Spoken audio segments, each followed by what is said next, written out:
દર્શક મિત્રો, મહામંથન મંતવ્ય ન્યૂઝમાં આપનું સ્વાગત છે। આજે ફરી એકવાર વડગામના ધારાસભ્ય જિગ્નેશ મેવાણી અને ગૃહમંત્રી હર્ષ સંઘવી સવાલોને લઈ સામસામે આવ્યા।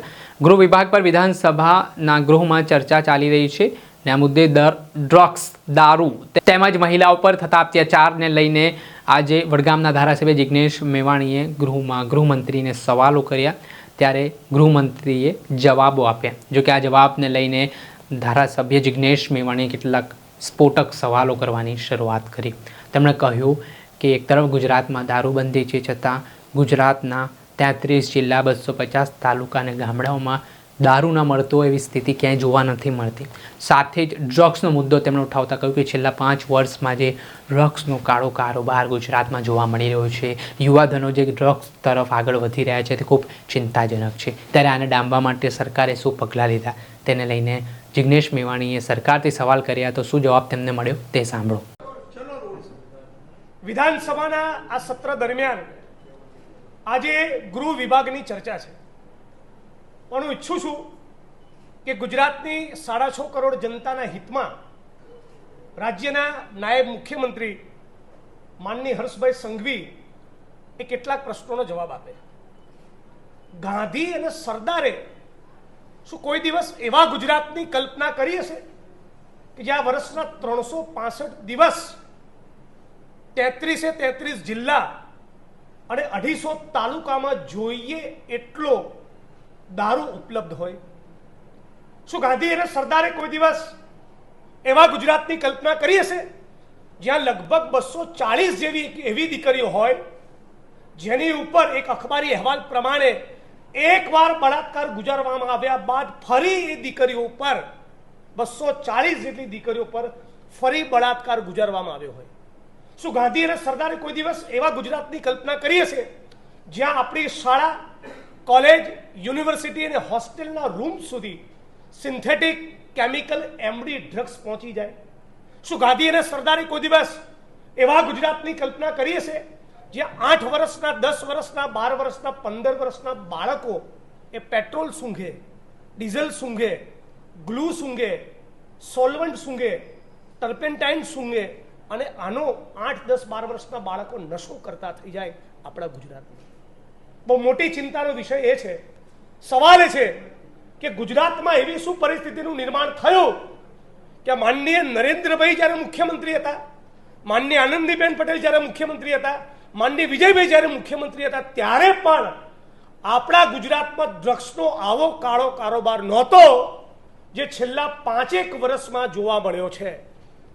72,000 કરોડનું ડ્રગ્સ એ ગુજરાતના દરિયાકાંઠે આવ્યું તો સવાલ એ થઈ રહ્યો છે કે રાજ્યની પોલીસ અને ગૃહ વિભાગ જેની ધરપકડ કરે છે એ તો નાની માછલીઓ છે।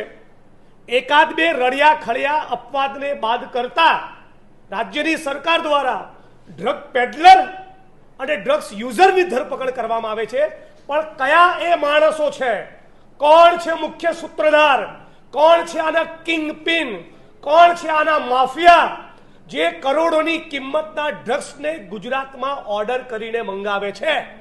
અને જે 72,000 કરોડનું ડ્રગ્સ ગુજરાતના દરિયાકાંઠે આવ્યું, કેદારીના પોર્ટ ઉપર આવ્યું, એ ડ્રગ્સનું ઓર્ડર કરનારા માણસોએ કઈ રીતે પેમેન્ટ કર્યું?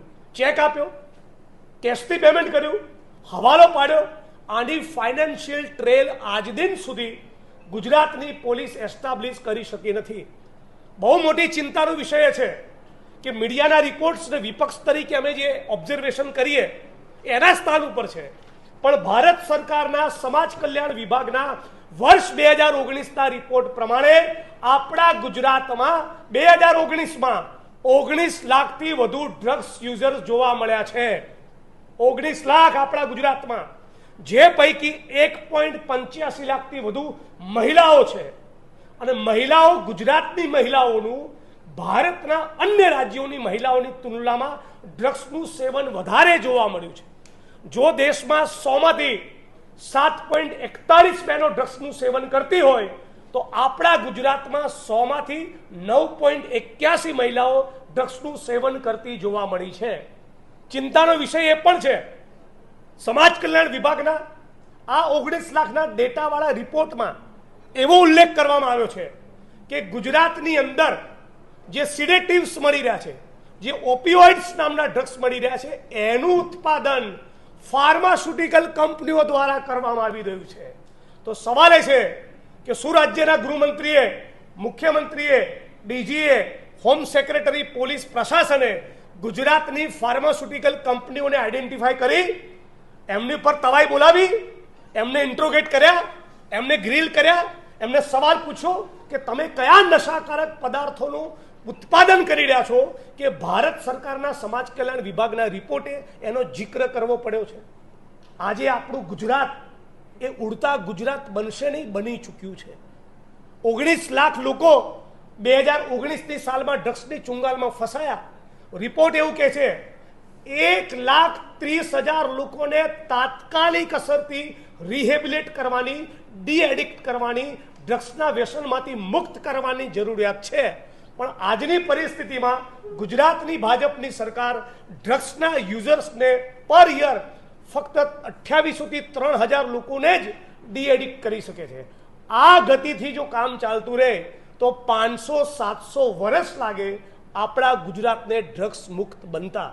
એટલે ગુજરાતની સામે ડ્રગ્સનો દૈત્ય જડબાગ ખોલી વિકરાળ સ્વરૂપ ધારણ કરીને ઊભો છે. અનફોર્ચ્યુનેટલી ભારતીય જનતા પાર્ટીની સરકારને એની કોઈ જ ગંભીરતા નથી અને બુટલેગરો તો એટલા બેફામ બન્યા છે કે 28 કિસ્સા જોવા મળ્યા જેમાં ગુજરાતના બુટલેગરોએ છાકટા બની પોલીસને મારી મારીને તોડી નાખી. અને છતાં ગુજરાતના મુખ્યમંત્રી, છતાં ગુજરાતના ગૃહમંત્રી અને નાયબ મુખ્યપ્રધાન દ્વારા કોઈ જ કોન્ક્રીટ એક્શન આ બુટલેગરોની સામે લેવામાં આવી નથી. એટલે ગાંધી અને સરદારનું ગુજરાત એ દારૂ અને ડ્રગ્સની ચુંગાલમાં બરબાદ થઈ ચૂક્યું છે. આપણે સાંભળ્યા હતા વડગામના કોંગ્રેસના ધારાસભ્ય જિગ્નેશ મેવાણીને, જેમણે આજે ગૃહમાં ડ્રગ્સ, દારૂ અને મહિલાઓ પર થતા અત્યાચારોને લઈને સવાલ કર્યા અને ત્યારબાદ તેમને વળતામાં જે જવાબ મળ્યો છે, જે કોઈ તેઓ આ જવાબથી સંતુષ્ટ ન હોય તેવી વાત પણ સામે આવી રહી છે. દર્શક મિત્રો, આવા જ નવા વિડીયો સાથે આપણે માહિતગાર કરતા રહીશું, એટલે મહામંથન મંતવ્ય ન્યૂઝ જોતા રહો.